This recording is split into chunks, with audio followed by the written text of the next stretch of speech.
Sunday morning பிரேக்ஃபாஸ்ட்டுக்கு வந்து கம்பு அடை தான் பண்ணியிருந்தேன். ஹஸ்பண்டுக்கு மட்டும் அவங்க சட்னியும் தோசையும் போதும்னு சொல்லிட்டாங்க.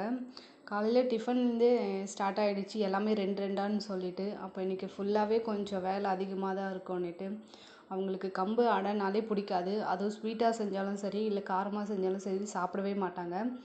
குழந்தைய கூட சமாளித்து கொடுத்துடலாம், அவள் கூட சாப்பிட்டுடுவா. பட் இவங்களை வந்து கன்வின்ஸ் பண்ணி சாப்பிட வைக்கணுன்னா அது ரொம்ப ஒரு பெரிய கஷ்டம்தான்.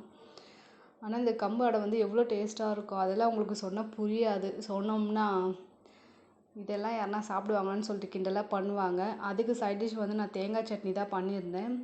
கம்பு அடைன்னு இல்லை, எல்லா டிஃபனுக்குமே இந்த தேங்காய் சட்னி வந்து ரொம்ப சூப்பராக இருக்கும். என்னுடைய ஃபேவரெட்னு கூட சொல்லலாம். கம்பு அடை வந்து ரொம்ப சூப்பராக வந்திருந்தது. டிஃபன் எல்லாம் முடிச்சுட்டு இன்றைக்கி நான்வெஜ் வந்து மீன் வாங்கிட்டு வந்திருந்தாங்க. சங்கரா மீனும் எறா தான். எறா வந்து நான் அம்மா வீட்டில் இருக்கப்போ சாப்பிட்டது. இங்கே வந்து நான் எறா வந்து சாப்பிட்டதே இல்லை, ரொம்ப நாளாகிடுச்சின்னு சொல்லிட்டு எறா தான் கேட்டிருந்தேன். 1/2 kg வந்து 250 ரூபான்னு சொல்லியிருந்தாங்க. க்ளீன் பண்ணதும் கொஞ்சமாக தான் இருந்தது. இதெல்லாம் வந்து க்ளீன் பண்ணி எடுத்துகிட்டு வந்துட்டேன்.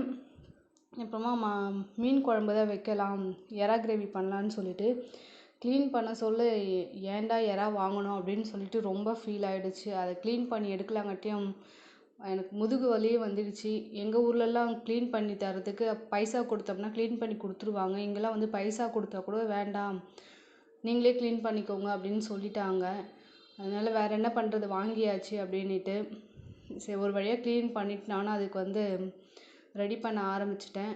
எண்ணெய் ஊற்றிட்டு பிரியாணி ஸ்பைசஸ் போட்டு வெங்காயம், அப்புறம் கருவேப்பிலை, உப்பு, தக்காளி, அப்புறம் அதுக்கு வந்து தேவையான மசாலாலாம் போட்டு ஒரு பக்கம் ரெடி பண்ணியாச்சு. எனக்கு மட்டும்தான் வந்து எறா கிரேவி, ஹஸ்பண்டுக்கு வந்து மீன் தான். அவங்க எறாவும் சுத்தமாக சாப்பிட மாட்டாங்க, எறா வந்து பிடிக்காதுன்னு சொல்லுவாங்க. பாப்பாவுக்கு கொடுக்கலான்னா பாப்பாவுக்கு வந்து ஒரு மாதிரி ஸ்கின் ப்ராப்ளம் இருக்குது. ஸோ அதனால் வந்து அவங்களுக்கு கொடுத்தா ஏதாச்சும் அலர்ஜி மாதிரி வரும்னு சொல்லிட்டாங்க. எனக்கு மட்டும்தான்.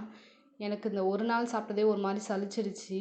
இதுக்கப்புறம் எறாவே வாங்கக்கூடாதுன்னு சொல்லிட்டு இந்த வேலை முடிச்சது வந்து அதுக்கப்புறம் வந்து மீன் தான் வந்து ரெடி பண்ணியிருந்தேன். இது வந்து ரொம்ப சூப்பராக வந்திருந்தது எறா கிரேவி. பட் எனக்கு வந்து நான் மட்டும் தானே சாப்பிட்ணும் அப்படின்னு சொல்லிட்டு ஒரு மாதிரி இருந்தது. அதுவே சரின்னு சொல்லிட்டு மீன் வந்து க்ளீன் பண்ணிவிட்டு மீன் குழம்பு வைக்க ரெடி பண்ணியாச்சு. கடாயில் கொஞ்சமாக எண்ணெய் ஊற்றி இதெல்லாம் வெங்காயம்லாம் போட்டு தாளிக்க ஆரம்பிச்சிச்சு. ஒரு பக்கம் மீன் குழம்பு தாளிச்சிக்கிட்டு மீன் வந்து வறுவலும் கொஞ்சம் ரெடி பண்ணியாச்சு. மீனுக்கு மசாலாலாம் பண்ணிவிட்டு மீன் ஒரு 4 மீன் மட்டும்தான் வறுத்துருந்தேன். மீதி வந்து எடுத்து வச்சுட்டு நாளைக்கு பார்த்துக்கலான்னு சொல்லிட்டு காலையில் நிற்க ஆரம்பித்தா கிச்சன் வேலை முடியறதுக்கே 12 இல்லை 1 ஆகிடும், அந்த மாதிரி ஆகும். கொஞ்சம் கடுப்பாக தான் இருந்தது. ஒரு வழியாக வேலைலாம் முடிச்சுட்டு வந்துட்டேன்.